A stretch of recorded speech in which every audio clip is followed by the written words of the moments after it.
رب اشرح لی صدری ویسر لی امری واحلل عقدۃ من لسانی یفقہوا قولی رب یسر ولا تعسر وتمم بالخیر اللہم ادخلنا مدخل صدق واخرجنا مخرج صدق اعوذ باللہ من الشیطان الرجیم بسم اللہ الرحمن الرحیم۔ ہماری ذہنی غلامی اور اس کے اسباب۔ حکومت و فرما روائی اور غلبہ و استیلاء کی دو قسمیں ہیں، ایک ذہنی اور اخلاقی غلبہ، دوسرا سیاسی اور مادی غلبہ۔ پہلی قسم کا غلبہ یہ ہے کہ ایک قوم اپنی فکری قوتوں میں اتنی ترقی کر جائے کہ دوسری قومیں اسی کے افکار پر ایمان لے آئیں، اسی کے تخیلات، اسی کے معتقدات، اسی کے نظریات دماغوں پر چھا جائیں، ذہنیتیں اسی کے سانچے میں ڈھلیں، تہذیب اسی کی تہذیب ہو، علم اسی کا علم ہو، اسی کی تحقیق کو تحقیق سمجھا جائے اور ہر وہ چیز باطل ٹھہرائی جائے جس کو وہ باطل ٹھہرائے۔ دوسری قسم کا غلبہ یہ ہے کہ ایک قوم اپنی مادی طاقتوں کے اعتبار سے اتنی قوی بازور ہو جائے کہ دوسری قومیں اس کے مقابلے میں اپنی سیاسی و معاشی آزادی کو برقرار نہ رکھ سکیں اور کلی طور پر یا کسی نہ کسی حد تک وہ غیر قوموں کے وسائل ثروت پر قابض اور ان کے نظم مملکت پر حاوی ہو جائیں۔ اس کے مقابلے میں مغلوبیت اور محکومیت کی بھی دو قسمیں ہیں، ایک ذہنی مغلوبیت، دوسری سیاسی مغلوبیت۔ ان دونوں قسموں کی صفات کو ان صفات کا عکس سمجھ لیجئے جو اوپر غلبے کی دو قسموں کے متعلق بیان کی گئی ہیں۔ یہ دونوں قسمیں ایک اعتبار سے الگ الگ ہیں۔ لازم نہیں ہے کہ جہاں ذہنی غلبہ ہو وہاں سیاسی غلبہ بھی ہو، اور نہ یہ لازم ہے کہ جہاں سیاسی غلبہ ہو وہاں ذہنی غلبہ بھی ہو۔ لیکن فطری قانون یہی ہے کہ جو قوم عقل و فکر سے کام لیتی اور تحقیق و اکتشاف کی راہ میں پیش قدمی کرتی ہے، اس کو ذہنی ترقی کے ساتھ ساتھ مادی ترقی بھی نصیب ہوتی ہے، اور جو قوم تفکر و تدبر کے میدان میں مسابقت کرنا چھوڑ دیتی ہے، وہ ذہنی انحطاط کے ساتھ مادی تنزل میں بھی مبتلا ہو جاتی ہے۔ پھر چونکہ غلبہ نتیجہ ہے قوت کا اور مغلوبیت نتیجہ ہے کمزوری کا، اس لیے ذہنی اور مادی حیثیت سے بھی درماندہ اور ضعیف قومیں اپنی درماندگی اور ضعف میں جس قدر ترقی کرتی جاتی ہیں، اسی قدر وہ غلامی اور محکومیت کے لیے مستعد ہوتی چلی جاتی ہیں، اور طاقتور ذہنی اور مادی دونوں حیثیتوں سے طاقتور قومیں ان کے دماغ اور ان کے جسم دونوں پر حکمران ہو جاتی ہیں۔ مسلمان آج کل اسی دوہری غلامی میں مبتلا ہیں، کہیں دونوں قسم کی غلامیاں پوری طرح مسلط ہیں اور کہیں سیاسی غلامی کم اور ذہنی غلامی زیادہ ہے۔ بدقسمتی سے اس وقت کوئی اسلامی آبادی ایسی نہیں ہے جو صحیح معنوں میں سیاسی اور ذہنی اعتبار سے پوری طرح آزاد ہو۔ جہاں ان کو سیاسی استقلال اور خود اختیاری حاصل بھی ہے، وہاں وہ ذہنی غلامی سے آزاد نہیں ہیں۔ ان کے مدرسے، ان کے دفتر، ان کے بازار، ان کی انجمنیں، ان کے گھر، حتیٰ کہ ان کے جسم تک اپنی زبان حال سے شہادت دے رہے ہیں کہ ان پر مغرب کی تہذیب، مغرب کے افکار، مغرب کے علوم و فنون حکمران ہیں۔ وہ مغرب کے دماغ سے سوچتے ہیں، مغرب کی آنکھوں سے دیکھتے ہیں، مغرب کی بنائی ہوئی راہوں پہ چلتے ہیں۔ خود ان کو اس کا شعور ہو یا نہ ہو، بہر صورت یہ مفروضہ ان کے دماغوں پر مسلط ہے کہ حق وہ ہے جس کو مغرب حق سمجھتا ہے، اور باطل وہ ہے جس کو مغرب نے باطل قرار دیا ہے۔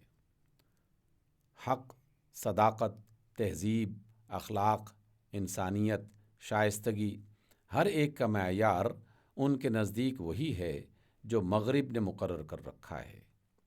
اپنے دین و ایمان، اپنے افکار و تخیلات، اپنی تہذیب و شائستگی، اپنے اخلاق و آداب، سب کو وہ اسی معیار پر جانچتے ہیں۔ جو چیز اس معیار پر پوری اترتی ہے اسے درست سمجھتے ہیں، مطمئن ہوتے ہیں، فخر کرتے ہیں کہ ہماری فلاں چیز مغرب کے معیار پر پوری اتر آئی، اور جو چیز اس معیار پر پوری نہیں اترتی اسے شعوری یا غیر شعوری طور پر غلط مان لیتے ہیں۔ کوئی اعلانیہ اس کو ٹھکرا دیتا ہے، کوئی دل میں گھٹتا ہے اور کوشش کرتا ہے کسی نہ کسی طرح کھینچ تان کر اسے مغربی معیار کے مطابق کر دے۔ جب ہماری آزاد قوموں کا حال یہ ہے تو جو مسلمان قومیں مغربی اقوام کی محکوم ہیں ان کی ذہنی غلامی کا حال کیا پوچھنا۔ اس غلامی کا سبب کیا ہے؟ اس کی تشریح کے لیے ایک کتاب کی وسعت درکار ہے، مگر مختصراً اس کو چند لفظوں میں بیان کیا جا سکتا ہے۔ ذہنی غلبے و استیلاء کی بنا دراصل فکری اجتہاد اور علمی تحقیق پر قائم ہوتی ہے۔ جو قوم اس راہ میں پیش قدمی کرتی ہے وہی دنیا کی رہنما اور قوموں کی امام بن جاتی ہے، اور اسی کے افکار دنیا پر چھا جاتے ہیں۔ اور جو قوم اس راہ میں پیچھے رہ جاتی ہے اسے مقلد و متبع بننا پڑتا ہے۔ اس کے افکار و معتقدات میں یہ قوت باقی نہیں رہتی کہ وہ دماغوں پر اپنا تسلط قائم رکھ سکیں۔ مجتہد و محقق قوم کے طاقتور افکار اور معتقدات کا سیلاب ان کو بہا لے جاتا ہے، اور ان میں اتنا بل بوتا نہیں رہتا کہ اپنی جگہ پر ٹھہرے رہ جائیں۔ مسلمان جب تک تحقیق و اجتہاد کے میدان میں آگے بڑھتے رہے، تمام دنیا کی قومیں ان کی پیرو اور مقلد رہی ہیں۔ اسلامی فکر ساری نوع انسانی کے افکار پر غالب رہی۔ حسن اور قبح، نیکی اور بدی، غلط اور صحیح کا جو معیار اسلام نے مقرر کیا وہ شعوری یا غیر شعوری طور پر تمام دنیا کے نزدیک معیار قرار پایا، اور قصداً یا اضطراراً دنیا اپنے افکار و اعمال کو اسی معیار کے مطابق ڈھالتی رہی۔ مگر جب مسلمانوں میں ارباب فکر اور اصحاب تحقیق پیدا ہونے بند ہو گئے، جب انہوں نے سوچنا اور دریافت کرنا چھوڑ دیا، جب وہ اکتساب علم اور اجتہاد فکر کی راہ میں تھک کر بیٹھ گئے، تو گویا انہوں نے خود دنیا کی رہنمائی سے استعفیٰ دے دیا۔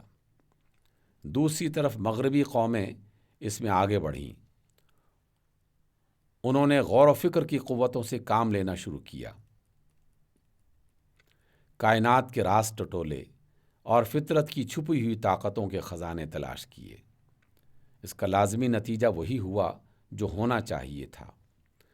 مغربی قومیں دنیا کی رہنما بن گئیں، اور مسلمانوں کو اسی طرح ان کے اقتدار کے آگے سر تسلیم خم کرنا پڑا جس طرح کبھی دنیا نے خود مسلمانوں کے اقتدار کے آگے خم کیا تھا۔ 400-500 سال تک مسلمان اپنے بزرگوں کے بچھائے ہوئے بستر پر آرام سے سوتے رہے، اور مغربی قومیں اپنے کام میں مشغول رہیں۔ اس کے بعد دفعتاً مغربی اقتدار کا سیلاب اٹھا اور ایک صدی کے اندر اندر تمام روئے زمین پر چھا گیا۔ نیند کے ماتے آنکھیں ملتے ہوئے اٹھے تو دیکھا کہ مسیحی یورپ قلم اور تلوار دونوں سے مسلح ہے، اور دونوں طاقتوں سے دنیا پر حکومت کر رہا ہے۔ ایک چھوٹی سی جماعت نے مدافعت کی کوشش کی، مگر نہ قلم کا زور تھا نہ تلوار کا، شکست کھاتی چلی گئی۔ رہا قوم کا سواد اعظم تو اس نے اسی سنت پر عمل کیا جو ہمیشہ سے کمزوروں کی سنت رہی ہے۔ تلوار کے زور، استدلال کی قوت، علمی شواہد کی تائید اور نظر فریب حسن و جمال کے ساتھ جو خیالات، نظریات اور اصول مغرب سے آئے، آرام طلب دماغوں اور مرعوب ذہنیتوں نے ان کو ایمان کا درجہ دے دیا۔ پرانے مذہبی معتقدات، اخلاقی اصول اور تمدنی آئین جو محض روایتی بنیادوں پر قائم رہ گئے تھے، اس نئے اور طاقتور سیلاب کی رو میں بہتے چلے گئے، اور ایک غیر محسوس طریقے سے دلوں میں یہ مفروضہ جاگزیں ہو گیا کہ جو کچھ مغرب سے آتا ہے وہی حق ہے اور وہی صحت و درستی کا معیار ہے۔ مغربی تہذیب کے ساتھ جن قوموں کا تصادم ہوا، ان میں سے بعض تو وہ تھیں جن کی کوئی مستقل تہذیب نہ تھی، بعض وہ تھیں جن کے پاس اپنی ایک تہذیب تو تھی مگر ایسی مضبوط نہ تھی کہ کسی دوسری تہذیب کے مقابلے میں وہ اپنے خصائص کو برقرار رکھنے کی کوشش کرتی، بعض وہ تھیں جن کی تہذیب اپنے اصول میں اس آنے والے تہذیب سے کچھ بہت زیادہ مختلف نہ تھی۔ ایسی تمام قومیں تو بہت آسانی سے مغربی تہذیب کے رنگ میں رنگ گئیں اور کسی شدید تصادم کی نوبت نہ آنے پائی، لیکن مسلمانوں کا معاملہ ان سب سے مختلف ہے۔ یہ ایک مستقل اور مکمل تہذیب کے مالک ہیں۔ ان کی تہذیب اپنا ایک مکمل ضابطہ رکھتی ہے جو فکری اور عملی دونوں حیثیتوں سے زندگی کے تمام شعبوں پر حاوی ہے۔ مغربی تہذیب کے اساسی اصول کلیتاً اس تہذیب کے مخالف واقع ہوئے ہیں۔ یہی وجہ ہے کہ قدم قدم پر یہ دونوں تہذیبیں ایک دوسرے سے ٹکرا رہی ہیں اور ان کے تصادم سے مسلمانوں کی اعتقادی اور عملی زندگی کے ہر شعبے میں نہایت تباہ کن اثر پڑ رہا ہے۔ مغربی تہذیب نے جس فلسفے اور سائنس کی آغوش میں پرورش پائی ہے، وہ 500-600 سال سے دہریت، الحاد، لا مذہبی اور مادہ پرستی کی طرف جا رہے ہیں۔ وہ جس تاریخ میں پیدا ہوئی اسی تاریخ سے مذہب کے ساتھ اس کی لڑائی شروع ہو گئی، بلکہ یوں کہنا چاہیے کہ مذہب کے خلاف عقل و حکمت کی لڑائی ہی نے اس تہذیب کو پیدا کیا۔ اگرچہ کائنات کے آثار کا مشاہدہ، ان کے اسرار کی تحقیق، ان کے کلی قوانین کی دریافت، ان کے مظاہر پر غور و فکر اور ان کو ترتیب دے کر قیاس و برہان کے ذریعے سے نتائج کا استنباط، کوئی چیز بھی مذہب کی ضد نہیں ہے، مگر سوء اتفاق سے نشأت جدید۔ رینیسانس کے عہد میں جب یورپ کی نئی علمی تحریک رونما ہوئی تو اس تحریک کو ان عیسائی پادریوں سے سابقہ پیش آیا جنہوں نے اپنے مذہبی معتقدات کو قدیم یونانی فلسفہ و حکمت کی بنیادوں پر قائم کر رکھا تھا، اور جو یہ سمجھتے تھے کہ اگر جدید علمی تحقیقات اور فکری اجتہاد سے ان بنیادوں میں ذرا سا بھی تزلزل واقع ہوا تو اصل مذہب کی عمارت پیوند خاک ہو جائے گی۔ اس غلط تخیل کے زیر اثر انہوں نے نئی علمی تحریک کی مخالفت کی اور اس کے روکنے کے لیے قوت سے کام لیا۔ مذہبی عدالتیں، انکوزیشنز قائم کی گئیں جن میں اس تحریک کے علم برداروں کو سخت وحشیانہ اور ہولناک سزائیں دی گئیں، لیکن یہ تحریک ایک حقیقی بیداری کا نتیجہ تھی۔ اسے تشدد سے دبنے کے بجائے اور بڑھتی چلی گئی، حتیٰ کہ حریت فکر کے سیلاب نے مذہبی اقتدار کا خاتمہ کر دیا۔ ابتدا میں لڑائی حریت فکر کے علم برداروں اور کلیسا کے درمیان تھی، مگر چونکہ کلیسا مذہب کے نام پر آزاد خیالوں سے جنگ کر رہا تھا، اس لیے بہت جلدی مسیحی مذہب اور آزاد خیالی کے درمیان جنگ کی صورت اختیار کر لی۔ اس کے بعد نفس مذہب، خواہ وہ کوئی مذہب ہو، اس تحریک کا مد مقابل قرار دے دیا گیا۔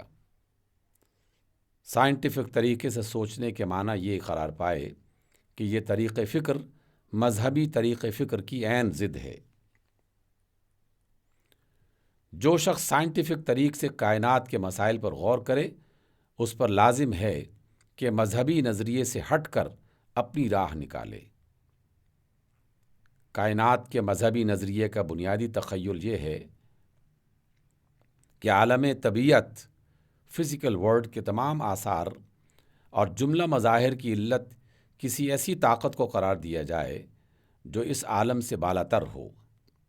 یہ نظریہ چونکہ جدید علمی تحریک کے دشمنوں کا نظریہ تھا، اس لیے جدید تحریک کے علمبرداروں نے لازم سمجھا کہ خدا یا کسی کو فوق الطبیعت سپر نیچرل ہستی فرض کیے بغیر کائنات کے معمے کو حل کرنے کی کوشش کریں اور ہر اس طریقے کو خلاف حکمت ان سائنٹیفک قرار دیں جس میں خدا کا وجود فرض کر کے مسائل کائنات پر نظر کی گئی ہو۔ اس طرح نئے دور کے اہل حکمت و فلسفہ میں خدا اور روح یا روحانیت اور فوق الطبیعت کے خلاف ایک تعصب پیدا ہو گیا، جو عقل و استدلال کا نتیجہ نہ تھا بلکہ سراسر جذبات کی برانگیختی کا نتیجہ تھا۔ وہ خدا سے اس لیے تبرہ نہ کرتے تھے کہ دلائل اور براہین سے اس کا عدم وجود اور عدم وجوب ثابت ہو گیا تھا، بلکہ اس لیے بیزار تھے کہ وہ ان کے اور ان کی آزادی خیال کے دشمنوں کا معبود تھا۔ بعد کی 5 صدیوں میں ان کی عقل و فکر اور ان کی علمی جد و جہد نے جتنا کام کیا اس کی بنیاد میں یہی غیر عقلی جذبہ کار فرما رہا۔ مغربی فلسفہ اور مغربی سائنسدانوں نے جب سفر شروع کیا تو اگرچہ ان کا رخ خدا پرستی کے بالکل مخالف سمت میں تھا، تاہم چونکہ وہ مذہبی ماحول میں گھرے ہوئے تھے اس لیے وہ ابتداً نیچرلزم کو خدا پرستی کے ساتھ ساتھ نبھاتے رہے، مگر جوں وہ اپنے سفر میں آگے بڑھتے گئے نیچریت خدا پرستی پر غالب آتی چلی گئی، حتیٰ کہ خدا کا تخیل اور خدا کے ساتھ ہر اس چیز کا تخیل جو عالم طبیعت سے بالاتر ہو ان سے بالکل غائب ہو گیا، اور وہ اس انتہا پر پہنچ گئے کہ مادہ و حرکت کے سوا کوئی شے ان کے نزدیک حقیقت نہ رہی۔ سائنس نیچریت کا ہم معنی قرار پا گیا اور اہل حکمت و فلسفہ کا ایمان اس نظریے پر قائم ہو گیا کہ ہر چیز جو ناپی اور تولی نہیں جا سکتی اس کی کوئی حقیقت ہی نہیں ہے۔ مغربی فلسفہ و سائنس کی تاریخ اس بیان کی شاہد ہے۔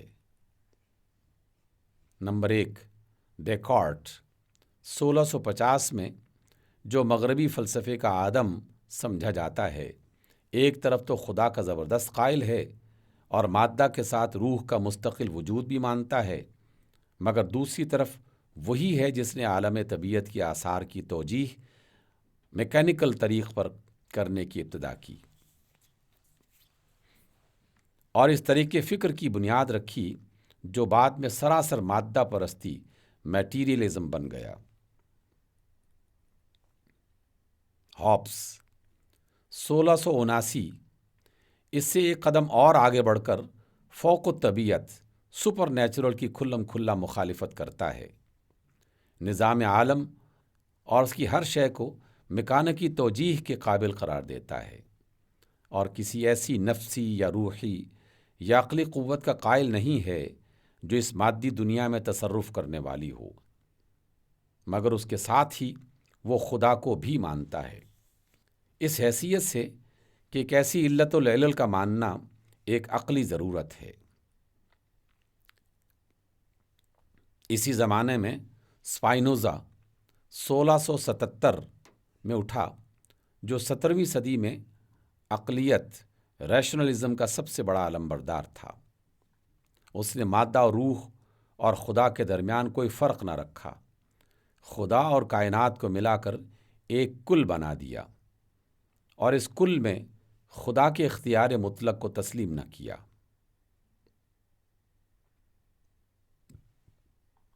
لائبنیز 1716 اور لاک 1704 خدا کے قائل تھے، مگر دونوں کا میلان نیچریت کی جانب تھا۔ یہ 17ویں صدی کا فلسفہ تھا جس میں خدا پرستی اور نیچریت دونوں ساتھ ساتھ چل رہی تھیں۔ اسی طرح سائنس نے بھی 17ویں صدی تک کامل الحاد کا رنگ اختیار نہیں کیا۔ کوپرنکس، کیپلر، گلیلیو، نیوٹن اور سائنس کے دوسرے علمبرداروں میں سے کوئی بھی خدا کا منکر نہ تھا، مگر یہ کائنات کے اسرار کی جستجو میں الہی نظریے سے قطع نظر کر کے ان قوتوں کو تلاش کرنا چاہتے تھے جو اس نظام کو چلا رہی ہیں، اور ان قوانین کو معلوم کرنے کی خواہش مند تھے جن کے تحت یہ نظام چل رہا ہے۔ یہ الہی نقطہ نظر سے قطع نظر کرنا ہی دراصل اس دہریت اور نیچریت کا تخم تھا جو بعد میں حریت فکر کے درخت سے پیدا ہوئی۔ لیکن 17ویں صدی کے حکماء کو اس کا شعور نہ تھا۔ وہ نیچریت اور خدا پرستی میں کوئی خط امتیاز نہ کھینچ سکے، اور یہی سمجھتے رہے کہ یہ دونوں ایک ساتھ نبھ سکتی ہیں۔ 18ویں صدی میں یہ حقیقت نمایاں ہو گئی کہ جو طریق فکر خدا کی ہستی کو نظر انداز کر کے نظام کائنات کی جستجو کرے گا، وہ مادیت، بے دینی اور الحاد تک پہنچے بغیر نہ رہ سکے گا۔ اسی صدی میں John Toland, David Hartley, Joseph Priestley, Voltaire, Mettrie, Holbach, Cabanis, Denis Diderot, Montesquieu, Rousseau اور ایسے ہی دوسرے آزاد خیال فلاسفر اور حکماء پیدا ہوئے جنہوں نے یا تو اعلانیہ خدا کے وجود سے انکار کیا، یا اگر بعض نے اسے تسلیم کیا بھی تو اس کی حیثیت ایک دستوری فرمانروا کانسٹیٹیوشنل مانریچ سے زیادہ نہ سمجھی، جو نظام کائنات کو ایک مرتبہ حرکت میں لے آنے کے بعد گوشہ نشین ہو گیا ہے، اور اب اس نظام کے چلانے میں اس کا کوئی حصہ نہیں ہے۔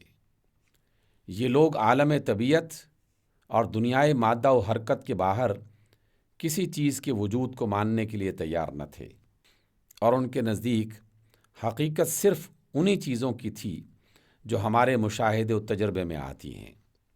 ہیوم نے اپنی تجربیت، امپیریسزم اور فلسفہ تشکیک، سکیپٹکزم سے اس طرح طریق فکر کی زبردست تائید اور معقولات کی صحت کے لیے بھی تجربے ہی کو معیار قرار دینے پر زور دیا۔ برکلے نے مادیت کی اس بڑھتی ہوئی رو کا جان توڑ مقابلہ کیا، مگر وہ اس کو نہ روک سکا۔ ہیگل نے مادیت کے مقابلے میں تصوریت، آئیڈیلزم کو فروغ دینا چاہا، مگر ٹھوس مادے کے مقابلے میں لطیف تصور کی پرستش نہ ہوئی۔ کانٹ نے بیچ کی یہ راہ نکالی کہ خدا کی ہستی، روح کا بقا اور ارادے کی آزادی ان چیزوں میں سے نہیں ہیں جو ہمارے علم میں آ سکیں۔ یہ چیزیں مانی نہیں جا سکتیں، تاہم ان پر ایمان لایا جا سکتا ہے، اور حکمت عملی، پریکٹیکل وزڈم اس کی مقتضا ہے کہ ان پر ایمان لایا جائے۔ یہ خدا پرستی اور نیچریت کے درمیان مصالحت کی آخری کوشش تھی، لیکن ناکام ہوئی، کیونکہ جب عقل و فکر کی گمراہی نے خدا کو محض وہم کی پیداوار یا حد سے حد ایک معطل اور بے اختیار ہستی قرار دے لیا، تو محض اخلاق کی حفاظت کے لیے اس کو ماننا، اس سے ڈرنا اور اس کی خوشنودی چاہنا سراسر ایک غیر عاقلانہ فعل تھا۔ 19ویں صدی میں مادیت اپنے کمال کو پہنچ گئی۔ واکٹ، بوخنز، سولبے، کومٹ، مولشات اور دوسرے حکماء و فلاسفہ نے مادہ اور اس کے خواص کے سوا ہر شے کے وجود کو باطل قرار دیا۔ مل نے فلسفے میں تجربیت اور اخلاق میں افادیت، یوٹیلیٹیرینزم کو فروغ دیا۔ اسپینسر نے فلسفیانہ ارتقائیت اور نظام کائنات کے خود بخود پیدا ہونے اور زندگی کے آپ سے آپ رونما ہو جانے کا نظریہ پوری قوت کے ساتھ پیش کیا۔ حیاتیات، بائیولوجی، عضویات، فزیولوجی، ارضیات، جیولوجی اور حیوانیات، زوالوجی کے اکتشافات اور عملی سائنس کی ترقی اور مادی وسائل کی کثرت نے یہ خیال پوری پختگی کے ساتھ دلوں میں راسخ کر دیا کہ کائنات آپ سے آپ وجود میں آئی ہے، کسی نے اس کو پیدا نہیں کیا، آپ سے آپ لگے بندے قوانین کے تحت چل رہی ہے، کوئی اس کو چلانے والا نہیں ہے، آپ سے آپ ترقی کے منازل طے کر رہی ہے، کسی فوق و طبیعت ہستی کا ہاتھ اس خود بخود حرکت کرنے والی مشین میں کام نہیں کر رہا۔ بے جان مادے میں جان کسی کے امر سے نہیں پڑتی، بلکہ خود مادہ جب اپنے نظم میں ترقی کرتا ہے تو اس میں جان پڑ جاتی ہے۔ نمو، حرکت ارادی، احساس، شعور، فکر سب اسی ترقی یافتہ مادے کے خواص ہیں۔ حیوان اور انسان سب کے سب مشینیں ہیں جو طبیعی قوانین کے تحت چل رہی ہیں۔ ان مشینوں کے پرزے جس طور سے ترتیب پاتے ہیں اسی طور کے افعال ان سے صادر ہوتے ہیں۔ ان میں کوئی اختیار اور کوئی آزاد ارادہ، فری ول نہیں ہے۔ ان کے نظام کا درہم برہم ہو جانا، ان کی انرجی کا خرچ ہو جانا، ان کی موت ہے جو فنائے محض کے ہم معنی ہے۔ جب مشین ٹوٹ پھوٹ گئی تو اس کے خواص بھی باطل ہو گئے۔ اب ان کے لیے حشر اور بار دیگر پیدا ہونے کا کوئی امکان نہیں ہے۔ ڈارون کے نظریہ ارتقاء نے اس نیچریت اور مادیت کو استحکام بخشنے اور ایک مدلل اور منظم علمی نظریے کی حیثیت دینے میں سب سے بڑھ کر حصہ لیا۔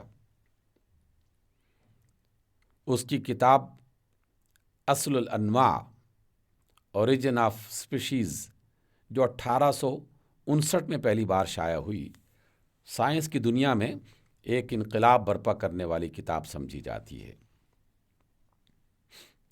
اس نے ایک ایسے طریقے استدلال سے جو 19ویں صدی کے سائنٹیفک دماغوں کے نزدیک استدلال کا محکم ترین طریقہ تھا، اس نظریے پر مہر تصدیق ثبت کر دی کہ کائنات کا کاروبار خدا کے بغیر چل سکتا ہے۔ آثار و مظاہر فطرت کے لیے خود فطرت کے قوانین کے سوا کسی اور علت کی حاجت نہیں۔ زندگی کے ادنا مراتب سے لے کر اعلیٰ مراتب تک موجودات کا ارتقاء ایک ایسی فطرت کی تدریجی عمل کا نتیجہ ہے جو عقل و حکمت کے جوہر سے عاری ہے۔ انسان اور دوسری انواع حیوانی کو پیدا کرنے والا کوئی صانع حکیم نہیں ہے، بلکہ وہی ایک جاندار مشین جو کبھی کیڑے کی شکل میں رینگا کرتی تھی، تنازع للبقاء، بقائے اصلاح اور انتخاب طبیعی کے نتیجے کے طور پر ذی شعور اور ناطق انسان کی شکل میں نمودار ہو گئی۔ یہی وہ فلسفہ اور سائنس ہے جس نے مغربی تہذیب کو پیدا کیا۔ اس میں نہ کسی علیم و قدیر خدا کے خوف کی گنجائش ہے، نہ نبوت اور وحی و الہام کی ہدایت کا کوئی وزن، نہ موت کے بعد کسی دوسری زندگی کا تصور، نہ حیات دنیا کے اعمال پر محاسبے کا کوئی کھٹکا، نہ انسان کی ذاتی ذمہ داری کا کوئی سوال، نہ زندگی کے حیوانی مقاصد سے بالاتر کسی مقصد اور کسی نصب العین کا کوئی امکان۔ یہ خالص مادی تہذیب ہے۔ اس کا پورا نظام خدا ترسی، راست روی، صداقت پسندی، حق جوئی، اخلاق، دیانت، امانت، نیکی، حیا، پرہیزگاری اور پاکیزگی کے ان تصورات سے خالی ہے جن پر اسلامی تہذیب کی بنیاد رکھی گئی ہے۔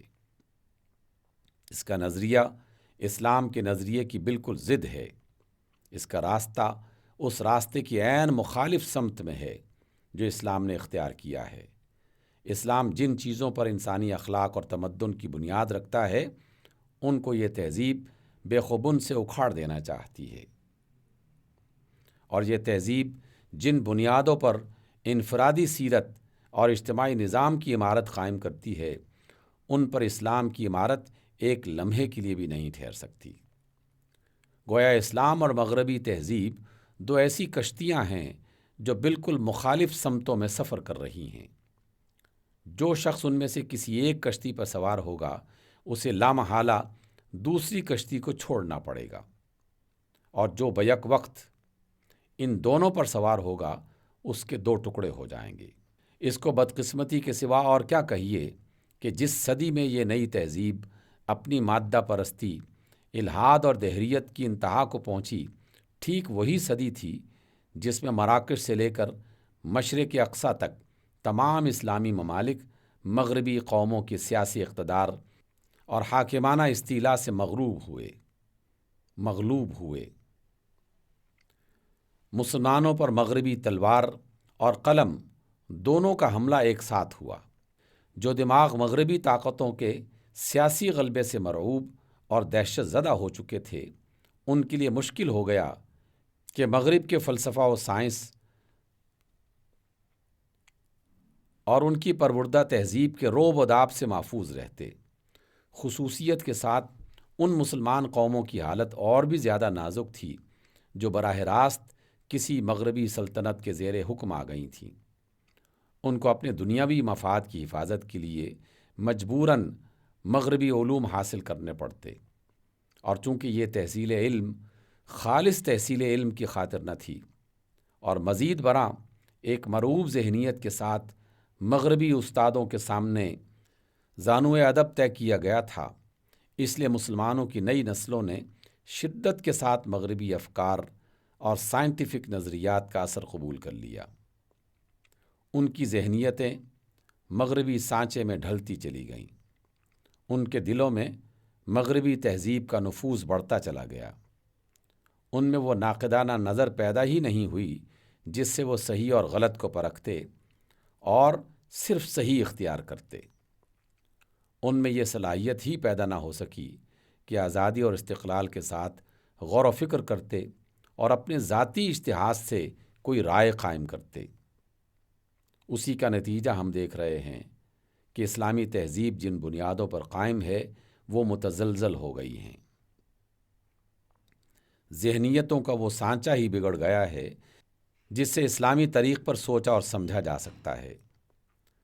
مغربی طریق پر سوچنے اور مغربی تہذیب کے اصولوں پر اعتقاد رکھنے والے دماغ کی ساخت ہی ایسی ہے کہ اس میں اسلام کے اصول ٹھیک بیٹھ ہی نہیں سکتے، اور جب اصول ہی اس میں نہیں سما سکتے تو فروع میں طرح طرح کے شبہات اور نت نئے شکوک پیدا ہونا ہرگز قابل تعجب نہیں ہے۔ اس میں شک نہیں کہ مسلمانوں کا سواد اعظم اب بھی اسلام کی صداقت پر ایمان رکھتا ہے اور مسلمان رہنا چاہتا ہے، لیکن دماغ مغربی افکار اور مغربی تہذیب سے متاثر ہو کر اسلام سے منحرف ہو رہے ہیں، اور یہ انحراف بڑھتا چلا جا رہا ہے۔ سیاسی غلبہ و استیلاء سے قطع نظر مغرب کا علمی اور فکری داب و تسلط دنیا کی ذہنی فضا پہ چھایا ہوا ہے، اور اس نے نگاہوں کے زاویے اس طرح بدل دیے ہیں کہ دیکھنے والوں کے لیے مسلمانوں کی نظر سے دیکھنا اور سوچنے والوں کے لیے اسلامی طریق پر سوچنا مشکل ہو گیا ہے۔ یہ اشکال اس وقت تک دور نہ ہوگا جب تک مسلمانوں میں آزاد اہل فکر پیدا نہ ہوں گے۔ اسلام میں ایک نشأت جدید رینیسانس کی ضرورت ہے۔ پرانے اسلامی مفکرین و محققین کا سرمایہ اب کام نہیں دے سکتا۔ دنیا اب آگے بڑھ چکی ہے۔ اس کو اب الٹے پاؤں ان منازل کی طرف واپس لے جانا ممکن نہیں ہے جن سے وہ 600 برس پہلے گزر چکی ہے۔ علم و عمل کے میدان میں رہنمائی وہی کر سکتا ہے جو دنیا کو آگے کی جانب چلائے، نہ کہ پیچھے کی جانب۔ لہٰذا اب اگر اسلام دوبارہ دنیا کا رہنما بن سکتا ہے تو اس کی بس یہی ایک صورت ہے کہ مسلمانوں میں ایسے مفکر اور محقق پیدا ہوں جو فکر و نظر اور تحقیق و اکتشاف کی قوت سے ان بنیادوں کو ڈھا دیں جن پر مغربی تہذیب کی عمارت قائم ہوئی ہے۔ قرآن کے بتائے ہوئے طریقے فکر و نظر پر آثار کے مشاہدے اور حقائق کی جستجو سے ایک نئے نظام فلسفہ کی بنیاد رکھیں جو خالص اسلامی فکر کا نتیجہ ہو۔ ایک نئی حکمت طبیعی نیچرل سائنس کی عمارت اٹھائیں جو قرآن کی ڈالی ہوئی داغ بیل پر اٹھے، ملحدانہ نظریے کو توڑ کر الہی نظریے پر فکر و تحقیق کی اساس قائم کریں اور اس جدید فکر و تحقیق کی عمارت کو اس قوت کے ساتھ اٹھائیں کہ وہ تمام دنیا پر چھا جائے اور دنیا میں مغرب کی مادی تہذیب کے بجائے اسلام کی حقانی تہذیب جلوہ گر ہو۔ یہ جو کچھ کہا گیا ہے اس کا مقصد و مدعا کو تمثیل کے پیرائے میں یوں سمجھیے کہ دنیا گویا ایک ریل گاڑی ہے جس کو فکر و تحقیق کا انجن چلا رہا ہے اور مفکرین و محققین اس انجن کے ڈرائیور ہیں۔ یہ گاڑی ہمیشہ اسی رخ پر سفر کرتی ہے جس رخ پر ڈرائیور اس کو چلاتے ہیں۔ جو لوگ اس میں بیٹھے ہوئے ہیں وہ مجبور ہیں کہ اسی طرف جائیں جس طرف گاڑی جا رہی ہے، خواہ وہ اس طرف جانا چاہیں یا نہ چاہیں۔ اگر گاڑی میں کوئی ایسا مسافر بیٹھا ہے جو اس رخ پر نہیں جانا چاہتا تو وہ اس سے زیادہ کچھ نہیں کر سکتا کہ چلتی گاڑی ہی میں بیٹھے بیٹھے اپنی نشست کا رخ آگے کے بجائے پیچھے یا دائیں یا بائیں پھیر دے، مگر نشست کا رخ بدل دینے سے وہ اپنے سفر کا رخ نہیں بدل سکتا۔ سفر کا رخ بدلنے کی صورت اس کے سوا اور کوئی نہیں ہے کہ انجن پر قبضہ کیا جائے اور اس کی رفتار کو اس جانب پھیر دیا جائے جو مطلوب ہے۔ اس وقت جو لوگ انجن پر قابض ہیں وہ سب خدا سے پھرے ہوئے ہیں اور فکر اسلامی سے بے بہرہ ہیں، اس لیے گاڑی اپنے مسافروں کو لیے ہوئے الحاد اور مادہ پرستی کی طرف دوڑی چلی جا رہی ہے اور سب مسافر طوعاً و کرہاً اسلام کی منزل مقصود سے دور اور دور تر ہوتے چلے جا رہے ہیں۔ اب اس رفتار کو بدلنے کے لیے ضرورت ہے کہ خدا پرستوں میں سے کچھ باہمت مرد اٹھیں اور جد و جہد کر کے انجن کو ان ملحدین کے ہاتھوں سے چھین لیں۔ جب تک یہ نہ ہوگا گاڑی کا رخ نہ بدلے گا اور ہمارے جھنجھلانے، بگڑنے اور شور مچانے کے باوجود وہ اسی راہ پر سفر کرتی رہے گی جس پر ناخدا شناس ڈرائیور اس کو چلا رہے ہیں۔